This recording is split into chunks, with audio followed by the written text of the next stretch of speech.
Sa sandaling ito ng paggunita, inaanyayahan ko kayong samahan ang aming mga tinig sa pagpupuri sa kataas-taasan. Naway maabot ng ating mga salita ang maawaing tainga ng Diyos, at naway palakasin ng ating pakikipag-isa ang ating pananampalataya at pag-asa. Kasama mo ako, mahal ko. Maging handa, dahil may hindi pangkaraniwang bagay na mangyayari sa iyong buhay. Tumayo ka at makikita mo ang katuparan ng aking pangako. Hindi ka nag-iisa, kasama mo ako, ginagabayan ka patungo sa iyong banal na layunin. Ngayon sa hinaharap ay isang panahon ng masaganang kagalakan at mga pagpapala. Tanggapin ang mga salitang ito ng may pananampalataya at ihanda ang iyong sarili, dahil maraming gawain ang naghihintay sa iyo. Nag-umapaw ang kagalakan ko kapag nakikita ko ang iyong sigasig, ang iyong pagtitiwala. Tandaan, hindi ito sa pamamagitan ng aking kapangyarihan, ngunit sa pamamagitan ng ito ang aking kapangyarihan na magdadala ng mga himala na gusto mong makita sa iyong pamilya, sa iyong pananalapi, sa iyong kalusugan at sa iyong buhay. Ayokong panghinaan ka ng loob, sinusubukan mong magbago sa pamamagitan ng sarili mong pagsisikap, na imposible sa akin ng tao. Tulad ng alam mo ang lahat, posible na kumilos sa aking oras at ayon sa aking kalooban, maraming bagay na kailangan mo ng madalian at kung saan ikaw ay nagdarasal. Dakilang himala ang magaganap para sa iyo at sa iyong pamilya. Dapat kang maging matapang at masipag. Ako ay lubos na nagtitiwala sa iyo, aking Panginoon, dahil ikaw ang nakakaalam ng aking bawat iniisip at nararamdaman. Alam mo kung kailan ako nalulungkot at kung kailan ako nalulungkot. Alam mo ang bawat pagpatak ng luha ko, bawat gabing walang tulog na kinakaharap ko. Ngayon, sumisigaw ako para sa iyong tulong, dahil kung wala ka ay wala akong magawa. Minsan inaatake ako ng takot, minsan pakiramdam ko ay masyadong mahina. Alam kong hindi ko kayang harapin ito ng mag-isa. Kailangan kita, aking Panginoon. Ama sa langit, mapagpakumbabang lumalapit ako sa iyo sa mahirap na panahong ito. Ikaw ang aking kanlungan, ang aking kuta, ang aking kapangyarihan sa oras ng kagipitan. Hawakan mo ang kamay ko at huwag mo akong hayaang mahulog. Ang mga madilim na gabi ng kalungkutan at dalamhati ay magtatapos na. Ang linggong ito ay nagpapakita ng sarili bilang isang pambihirang paglalakbay, puno ng mga nakakagulat na sandali, mula Lunes hanggang Linggo. Maging handa na masaksihan ang mga himala na namumulaklak sa lahat ng bahagi ng iyong buhay. Laging tandaan, ako ay nasa iyong tabi, pinoprotektahan ka sa bawat hakbang ng daan, at patuloy akong magbubuhos ng mga pagpapala sa iyo. Ang iyong mga luha ay malapit ng maging maningning na mga ngiti, ang iyong mga pasakit sa malalim na kagalingan, at ang iyong mga pakikibaka sa mga kwento ng tagumpay at tagumpay. Huwag mong pag-alinlanganan ang aking kapangyarihang maglaan para sa iyo, sapagkat ako ang pinagmumulan ng lahat ng kayamanan at kasaganaan sa sansinukob. Ang pagpapahayag ng iyong nararamdaman ay nagpapagana sa iyong pananampalataya, at mula doon ang mga himala ay nagsimulang magbukas. Magtiwala ka sa akin, dahil ako ang iyong makalangit na Ama. Mangyaring huwag mag-atubiling makipag-usap sa akin, at ibahagi ang iyong mga pangangailangan, dahil gusto ko ring makita at maramdaman mo na isang malapit na kaibigan. Ang pakikipag-usap sa akin ay ang pinakamahusay na benepisyo. Pinapagaling ang iyong kaluluwa at pinapakalma ang iyong isip. Gusto kong makipag-ugnayan sa iyo at tiyakin sa iyo na palagi akong nakikinig, palaging nakikinig. Umupo upang makipag-usap sa akin, ipahayag ang iyong mga iniisip, ang mga plano sa iyong puso, at ang iyong mga damdamin sa iyong sariling mga salita. Binubuksan ko ng husto ang mga pintuan ng langit sa mga taong lubos na nag-alay ng kanilang sarili sa akin, na nagmamahal sa akin ng buong puso at isip. Ikaw ang aking minamahal na anak, aking mahal na anak, at ang aking mga salita ay umaalingaw sa iyong mga isipan na nakaukit sa iyong puso. Nagtataglay sila ng lakas upang mapagtagumpayan ang bawat labanan, talunin ang bawat kaaway, labanan ang bawat tukso. Ito ang aking mga anak na nakatuon sa paninirahan sa aking presensya, sa pagsunod sa landas na ito ng matatag, nang walang pag-aalinlangan, nang hindi tumitingin sa kaliwa o sa kanan. Hindi mo malilimutan ang mga salitang ito. Pakinggan ang aking minamahal na anak, pakinggan kung ano ang malumanay na ibinubulong ng aking espiritu sa iyong tainga. Tandaan, anuman ang problemang kinakaharap mo, nandito ako para tulungan ka. Mahal na mahal kita at tuwing umaga ay sabik akong naghihintay na magising ka at sabihin sa akin sa iyong mga iniisip na kailangan mo ako at mahal mo ako. Ano man ang hilingin mong pagpalain ka ng mabilis, sasagutin kita at ipapadala sa iyo na nababalot ng aking pag-ibig. Ang iyong mga salita ng pag-ibig ay sumisikat tulad ng araw sa umaga sa aking trono, pinupuno ang iyong buhay, ang iyong pamilya at ang iyong tahanan ng aking mapagmahal na pag-ibig. Lubos akong kumbinsido na haharapin ko ang labanang ito at magtatagumpay dahil ang Panginoon ang lumalaban para sa akin. Inilalagay ko ang lahat ng aking tiwala sa salita ng Diyos, na naangakong hinding-hindi ako pababayaan at laging mauuna sa akin. Ipinagkatiwala ko ang mahirap na sitwasyong ito sa iyong banal na presensya. Ngayon hinihiling ko ang lahat ng kailangan ko, buong puso kong naniniwalang matatanggap ko ito. Isulat sa mga komento ng may ganap na pananampalataya sa Diyos. O makapangyarihang Ama, ang aking kapangyarihan ay nagmumula sa iyo, kahit na ako ay nasaktan. Kailangan ko ang iyong kumpletong tulong. Magpahinga sa kanyang biyaya, anuman ang kahirapan ng sitwasyon. Bigyan mo ako ng pagtitiwala na ipahayag, kahit na dumaan ako sa libis ng lilim ng kamatayan, hindi ako matatakot sapagkat ikaw ay kasama ko.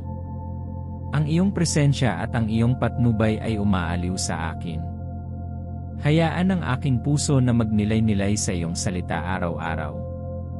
Panginoong Hesukristo, aking tagapagligtas, hinihiling ko ang iyong karunungan at tulong sa mahirap na panahong ito. Patuyo ang luha ko. Sundin mo ako at sundin mo ako.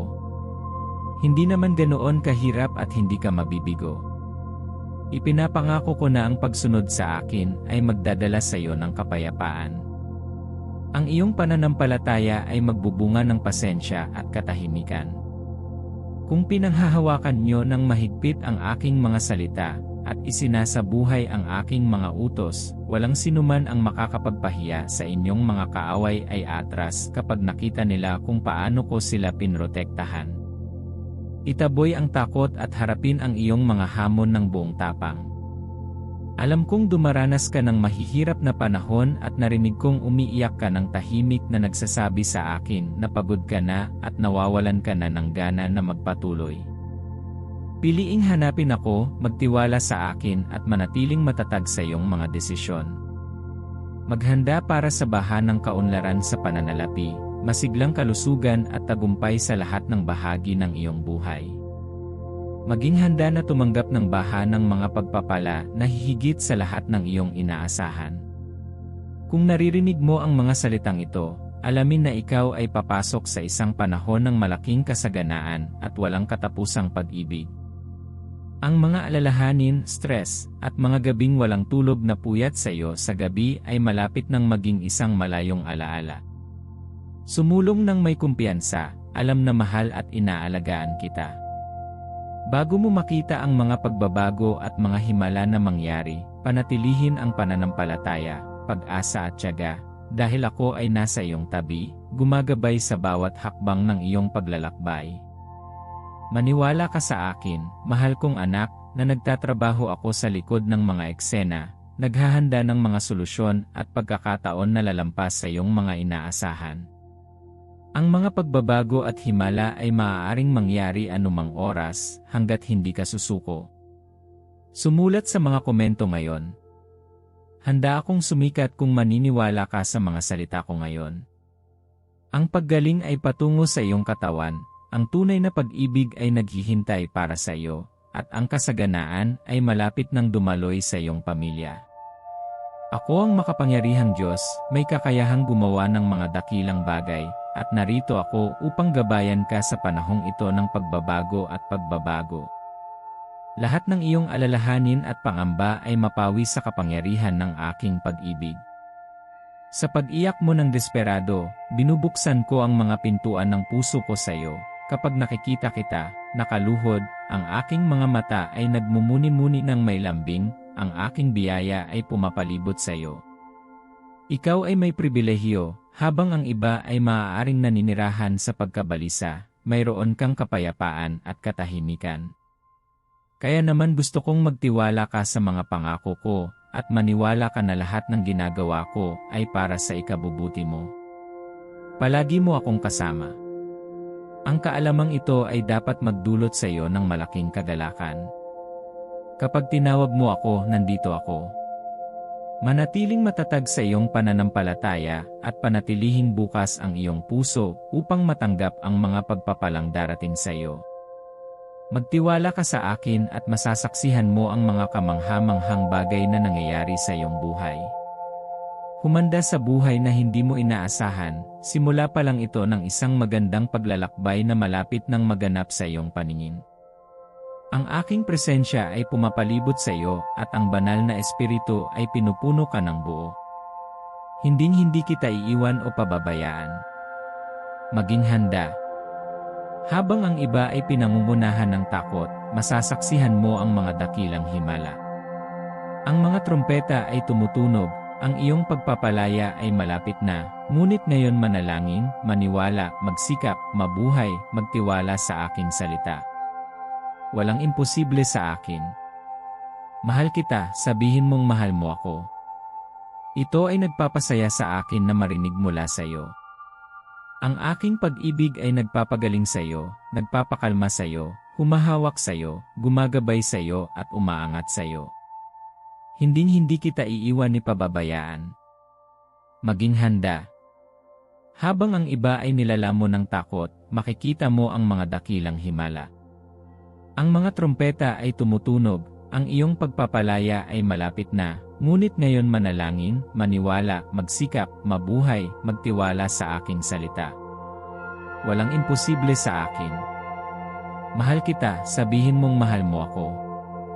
Ito ay nagpapasaya sa akin na marinig mula sa iyo. Ang aking pag-ibig ay nagpapagaling sa iyo, nagpapakalma sa iyo, humahawak sa iyo, gumagabay sa iyo at nag-aangat sa iyo.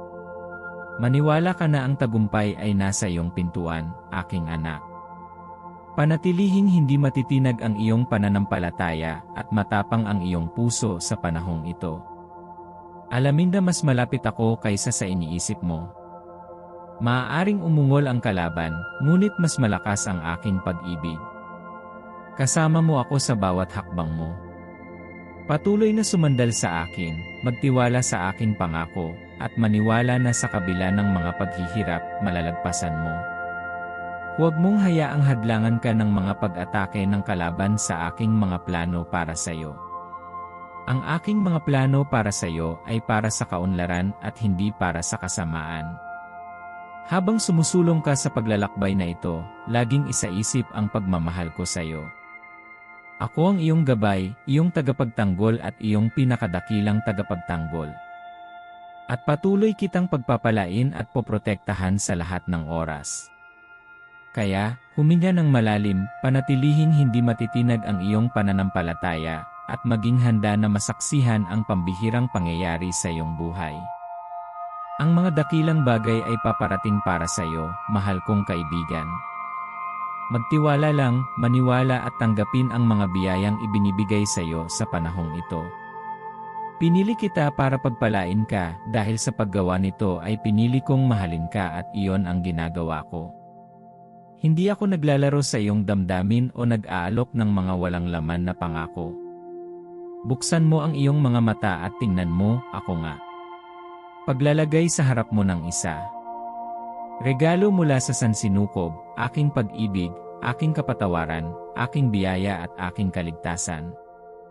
Sabihin mo sa akin na naniniwala ka sa akin, na tinatanggap mo ako, na ibinibigay mo sa akin ang iyong buhay at na binuksan mo ang iyong puso sa akin. Tumingin ka sa paligid mo, pahalagahan mo lahat ng blessings na binibigay ko sa iyo. Ingatan mo sila, sayo sila. Kung gusto mong umasenso at umangat sa mas magandang antas, dapat maniwala ka sa akin kapag sinabi kong mahal kita at gusto kitang punan ng pagmamahal ko. Tanggapin mo ito, huwag kang magdahilan, huwag mo akong bigyan ng listahan ng iyong mga pagkakamali o magtago sa likod nito. Magandang kalusugan at tagumpay ang naghihintay sa iyo. Ang mga alalahanin ng stress, pagkabigo, at mga gabing walang tulog na sumasalot sa iyo ay malapit nang maging isang malayong alaala. Habang gumagaling ang iyong katawan, mahahanap ka ng tunay na pag-ibig at uunlad ang iyong pamilya sa pananalapi. Ang lahat ng iyong mga alalahanin at takot ay mapapalitan ng kagalakan at kapayapaan. Ako ang makapangyarihang Diyos ng Celestial Army at ang Supreme Realm na may kakayahang gumawa ng mga dakilang gawa. Magtiwala ka sa akin at masasaksihan mo ang mga kamangha-manghang bagay na nangyayari sa iyong buhay. Ako, ang kataas-taasang manggagamot, ay iniaabot ang aking mga kamay ng mga pagpapala sa iyo, handang buhosan ka ng aking biyaya. Buksan ang iyong puso at tanggapin ang banal na regalong ito. Para matanggap ito, ay type ang 555 sa mga komento. Ngayon, pinagtitibay ko na walang anumang bagay na nagbabanta sa iyong kalusugan, oras, pera o pamilya ay unlad. Tandaan, ako ang iyong Diyos na nangangako sa iyo na protektahan ka sa lahat ng oras mula sa iyong kapanganakan. Ako ay naroroon sa bawat yugto ng pagkakaroon nito. Iniiwan mo ang mga damdamin ng labis na pagkapagod at lumilipat patungo sa kasaganaan at kasiyahan. Ang iyong kwento ay muling isusulat, puno ng swerte at mga pagkakataon. Nangangako ang Diyos na ibabalik ang bawat nasirang bahagi mo at bibigyan ka ng kumpletong pagpapagaling, kapwa pisikal at emosyonal. Ang mga pagpapala, pagpapagaling, pag-ibig, mga bagong pagkakataon at mga pabor ay darating bilang sagot sa iyong mga panalangin. Hindi mahalaga kung ano ang plano ng iyong mga kaaway laban sa iyo, basta't ang Panginoon mong Diyos ay nasa iyong tabi, pinoprotektahan at ginagabayan ka. Upang matanggap ang mga pagpapalang ito sa pangalan ni Jesus, ay type ang 222 sa mga komento. Ngayon din tinitiyak sa iyo ng Diyos na nakatalaga siya sa pagbabago ng iyong buhay, na gumagawa ng mga himala na hindi nauunawaan ng tao. Laging tandaan, ang aking minamahal na anak na si Jesus ang bukal ng buhay na sagana. Ang mga naghahanap sa Kanya ng may bukas na puso ay hindi na mauuhaw o magugutom muli, kahit na sa panahon ng kakapusan. Sa panahon ng kahirapan sa pananalapi, panatilihin ang iyong pananampalataya sa akin. Mayroon akong kapangyarihan na baguhin ang iyong kakulangan sa kasaganaan at ang iyong kahirapan sa tagumpay. Ako ang makapangyarihang Diyos, ang lumikha ng lahat ng bagay. Magbubukas ang abot-tanaw, maghahayag ng maraming pagpapala na nakapaligid na sa iyo at nagpapanatili sa iyong buhay. Ang gawaing ito ng Thanksgiving ay magdadala ng kagalingan sa iyong kaluluwa, na nag-aalis ng pering na tumatakip sa iyong paningin. Kahit na naniniwala kang wala kang mga pagpapala, magpasalamat sa iyong kakayahang magpasalamat. Maglaan ng ilang tahimik na oras upang mag-alay ng taos pusong pasasalamat. Itaas ang iyong mga kamay kung kaya mo, o ipikit ang iyong mga mata at tumutok. Hinihiling ko sa iyo na gawin ito ngayon. Ang aking mga pagpapala ay darating sa iyo at ang mga naghahangad na saktan ka ay tatakas. Ang gantimpala para sa mga sumusunod sa akin ay walang hanggang tagumpay na ginagarantiyahan na. Ang iyong bahagi ay ibigay sa akin ang iyong puso, pananampalataya at katapatan. Makakatanggap kayo ng hindi mabilang na mga pagpapala, magtamasa ng maayos na pamilya, at haharapin ang bawat hamon ng sama-sama. Sa ilalim ng kanyang katarungan, hindi hahayaan ng Diyos na manaig ang masasama sa mga matuwid. Magtiwala sa Kanya at i-type ang 555 sa mga komento upang matanggap. Sinasabi ng Panginoon na bago matapos ang linggong ito, mararanasan mo ang pagdagsa ng pagmamahal, kasaganaan, at kalusugan na naghahatid ng hindi mailarawang kagalakan. Siya ay may hindi mabilang na mga pagpapala na nakalaan para sa iyo at sa iyong pamilya. Ibabalik at pagagalingin nila ang lahat ng bahagi ng iyong buhay kung saan ka nagdurusa. Ibibigay ang lahat ng kailangan mo para sa isang masaya at masaganang buhay, mula sa iyong pananalapi at trabaho hanggang sa iyong kalusugan at mga relasyon. Laging tandaan na siya ay isang Diyos ng mga himala. Kahit sa mga sandali ng matinding kawalan ng pag-asa, maaari siyang mamagitan at magpadala ng isang himalang may kakayahang ibalik ang iyong pag-asa. Ama namin na nasa langit, sambahin ang iyong pangalan, dumating ang iyong kaharian, mangyari ang iyong kalooban, sa lupa gaya ng sa langit. Ibigay mo sa amin ngayon ang aming kakanin sa araw-araw, patawarin mo kami sa aming mga kasalanan, tulad ng pagpapatawad namin sa mga nagkakasala kami, at huwag mo kaming ihatid sa tukso, kundi iligtas mo kami sa masama.